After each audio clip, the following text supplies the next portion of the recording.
32 number ভাঙা, আচ্ছা ঠিক আছে 32 নাম্বার বললে আমার অনেকের গায়ে আগুন জ্বলে যায়, সো 32টা বাদই দিলাম। অসংখ্য মুক্তিযুদ্ধের মোরাল ভাঙা হয়েছে। Y is that?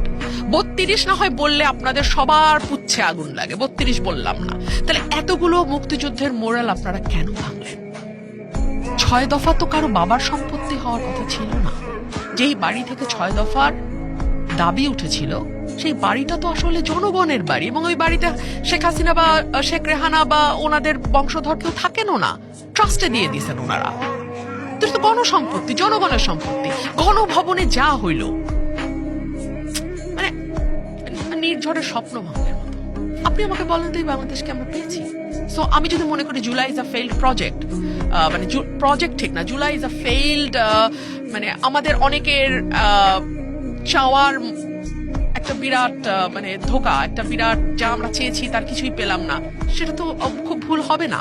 যেমন মুক্তিযুদ্ধের সময় আমরা দেখেছি যে যারা সত্যিকার অর্থেই যুদ্ধ করেছে তাদেরকে ছাপিয়ে গেছে যারা হয়তো সেই সময় ভারতে গিয়ে পালিয়েছিল।